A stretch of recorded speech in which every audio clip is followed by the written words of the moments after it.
സുഹൃത്തുക്കളെ, നമ്മൾ 2 വർഷങ്ങൾക്ക് ശേഷം വീണ്ടും നമ്മുടെ ProMK ചാനൽ ആക്ടിവേറ്റ് ആകാൻ പോവുകയാണ്. നമ്മളിനി ഈ ചാനലിൽ ആക്റ്റീവായിരിക്കും. വ്യത്യസ്ത സെഗ്മെൻറ്റുകളിലെ വീഡിയോസുമായിട്ട് ഞാൻ നിങ്ങളുടെ മുമ്പിലേക്ക് എത്തുന്നതായിരിക്കും. ഈ ചാനൽ തുടങ്ങാനുള്ള കാര്യങ്ങളൊക്കെ നിങ്ങൾക്കറിയാമല്ലോ. ഞാൻ പലപ്പോഴും നിങ്ങളോട് പങ്കുവച്ചിട്ടുണ്ട്. എൻ്റെ ഒരു നൈജീരിയൻ ഫ്രണ്ട്, അവനിപ്പോൾ കോച്ചാണ്. അവൻ്റെ കയ്യിൽ നിന്നും കുറച്ച് ഫുട്ബോളുമായിട്ട് ബന്ധപ്പെട്ട ടെക്നിക്കൽ നോളജ് ഞാൻ മനസ്സിലാക്കുകയുണ്ടായി. അപ്പോൾ അതിൻ്റെ ടെക്നിക്കൽ വശങ്ങളും ഫിറ്റ്നസിൻ്റെ വശങ്ങളൊക്കെ ഞാൻ മനസ്സിലാക്കിയപ്പോൾ വളരെ ഡീപ്പ് നോളജൊന്നും അല്ല കേട്ടോ. എൻ്റെ ലെവലിലുള്ള കുറച്ച് കാര്യങ്ങൾ ഞാൻ മനസ്സിലാക്കിയപ്പോൾ നാട്ടിലുള്ള കുട്ടികൾക്ക് ഇത് എത്തിച്ചു കൊടുത്താൽ നന്നായിരിക്കും എന്നെനിക്ക് തോന്നുകയാണ്. അങ്ങനെയാണ് ഞാനിത് തുടങ്ങുന്നത്. അന്നത്തെ കാലത്ത് ഇന്നത്തെ പോലെ ക്യാമ്പുകളോ ഇഷ്ടംപോലെ കോച്ചസ് ഒന്നും അവൈലബിൾ അല്ലായിരുന്നു. ഒരു 5 വർഷത്തോളമായിട്ടുണ്ടാവും ഇപ്പോൾ അത്.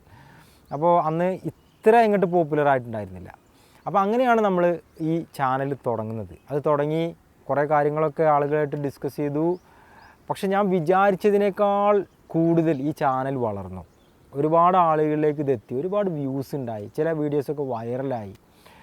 അങ്ങനെ നമ്മുടെ ചാനൽ വളർന്നപ്പോൾ ഞാനിതിങ്ങനെ കണ്ടിന്യൂ ചെയ്തു പോയി. പക്ഷേ എനിക്ക് ടൈം മാനേജ് ചെയ്യാൻ പറ്റാത്ത ചില അവസ്ഥകളുണ്ടായി. പ്രത്യേകിച്ച് എനിക്കൊരു ഇഞ്ചുറി വന്നു. എൻ്റെ വലത് കാലിൻ്റെ ACL വീണ്ടും നഷ്ടപ്പെട്ടു. ഇപ്പം ഇടത് കാലിൻ്റെ ഒരു 10-12 കൊല്ലങ്ങൾക്ക് മുമ്പ് പന്ത് കളിച്ച് പോയതാണ്. അങ്ങനെ വലത് കാലിനും ഇഞ്ചുറി ആയി. അങ്ങനെ അതിൻ്റെ കുറച്ച് കാര്യങ്ങൾ. പിന്നീട് വീട്ടിൽ ഉമ്മ മരിക്കുന്നൊരവസ്ഥ ഉണ്ടായി. അപ്പം ഫാമിലിയായിട്ട് കുറച്ചും കൂടി ഫോക്കസ്ഡ് ആവേണ്ടി വന്നു.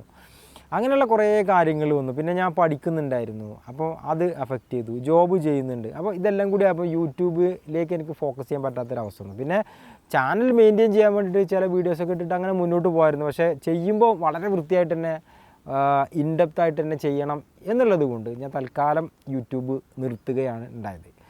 ഇപ്പോൾ ഞാൻ ഒന്നുകൂടി ഒക്കെ ഉഷാറായി, കുറച്ചും കൂടിയൊക്കെ ടൈം മാനേജ് ചെയ്യാൻ പറ്റുമെന്ന് എനിക്ക് തോന്നുന്നുണ്ട്. ഇപ്പോൾ ഞാൻ പഠിക്കുന്നുണ്ട്, MBA ചെയ്യുന്നുണ്ട്, PhD എടുക്കുന്ന ആഗ്രഹമുണ്ട് ഇത് കഴിഞ്ഞതിന് ശേഷം. അങ്ങനെയുള്ള സ്വപ്നങ്ങളൊക്കെ ഉണ്ട് ഇതിൻ്റെ ഒരു ഭാഗത്ത്. പക്ഷേ എങ്കിലും ഇത് കണ്ടിന്യൂ ചെയ്യാൻ തന്നെ തീരുമാനിക്കുകയാണ്. അതിന് കുറേ ആളുകളുടെയെങ്കിലും റിക്വസ്റ്റൊക്കെ അതിൻ്റെ ഭാഗമായിട്ട് വന്നിരുന്നു. എങ്ങനെ ഇത് തുടങ്ങണം, നല്ല ചാനലല്ലേ എന്നൊക്കെ പറഞ്ഞിട്ട് വളരെ വലിയ എൻകറേജ്മെൻറ്റ് എൻ്റെ ഫ്രണ്ട്സിൻ്റെ അടുത്ത് നിന്ന്, മറ്റ് യൂട്യൂബേഴ്സിൻ്റെ അടുത്ത് നിന്നൊക്കെ എൻകറേജ്മെൻ്റ് ഉണ്ട്. ഈ ചാനൽ കൊണ്ട് ഒരുപാട് ആളുകൾക്ക് ഉപകാരം ഉണ്ടായിട്ടുണ്ട് എന്നുള്ളത് എനിക്ക് വളരെയധികം ഹാപ്പിനെസ് തരുന്നൊരു കാര്യം കൂടിയാണ്. കുറേ ആളുകളൊക്കെ ഇൻസ്പയർ ചെയ്യാൻ പറ്റി. ഫിറ്റ്നസിൻ്റെ കാര്യങ്ങളിലാണെങ്കിലും ഫുട്ബോളിൻ്റെ കാര്യങ്ങളിലാണെങ്കിലും ഒക്കെ ഇൻസ്പയർ ചെയ്യാൻ എനിക്ക് പറ്റിയിട്ടുണ്ട്. കുറേ കുട്ടികളെങ്കിലും സന്തോഷം പങ്കുവച്ചിട്ടുണ്ട്. പല മേഖലകളിൽ അച്ചീവ്മെൻറ്റ്സ് ഉണ്ടാക്കിയ കുട്ടികളൊക്കെ എന്നോട് പറയാറുണ്ട് ഈ ചാനലിന് തുടങ്ങിയതാണ് എന്നുള്ള കാര്യങ്ങൾ. അപ്പോൾ വളരെ സന്തോഷകരമായിട്ടുള്ള കുറേ കാര്യങ്ങളുണ്ട്. അതിൽ ഏറ്റവും എനിക്ക് സ്ട്രൈക്കിംഗ് ആയിട്ട് തോന്നിയിട്ടുള്ളത് ഈ ചാനലിൻ്റെ പേരിലൊരു ക്ലബ്ബ് രൂപീകരിച്ചിട്ടുണ്ട് നാട്ടിൽ.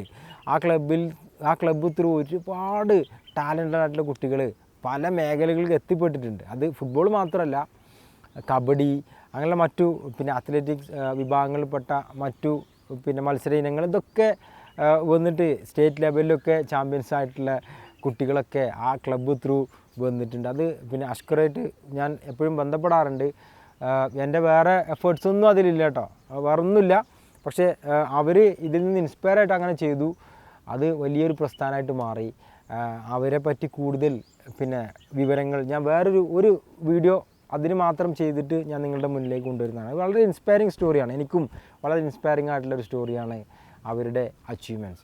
ഞാൻ ഈ ചാനൽ തുടങ്ങുന്ന സമയത്ത് ആരുമില്ല, ഞാൻ മാത്രമാണ് മലയാളത്തിൽ ഇങ്ങനെയുള്ള വീഡിയോസൊക്കെ ചെയ്യുന്നുണ്ടായിരുന്നത്. പിന്നെ പലരും വന്നു, ചിലരൊക്കെ നിർത്തിപ്പോയി. എന്നാലും ഇപ്പോൾ ഒരുപാട് കണ്ടൻസൊക്കെ അവൈലബിളാണ്. അന്ന് ഇത്ര അവൈലബിൾ അല്ലായിരുന്നു. അതും ഞാൻ ഈ ചാനൽ നിർത്താനുള്ള ഒരു കാരണം കൂടിയാണ് കേട്ടോ. കാരണം എൻ്റെ ലക്ഷ്യം എന്ന് പറഞ്ഞാൽ കൂടുതൽ ആളുകളിലേക്ക് എത്തുക, ഇൻഫർമേഷൻസ് എത്തുക എന്നുള്ളായിരുന്നു. അപ്പോൾ ഇപ്പോൾ ഓൾറെഡി പല ആളുകളായിട്ട് എത്തിക്കുന്നുണ്ട്. എങ്കിലും വേറെ കാര്യം ഞാൻ നോട്ടീസ് ചെയ്തത്, ഞാൻ ഇത് നിർത്തിയതിന് ശേഷവും നല്ല വ്യൂസ് കിട്ടുന്നുണ്ട് ചാനലിന്.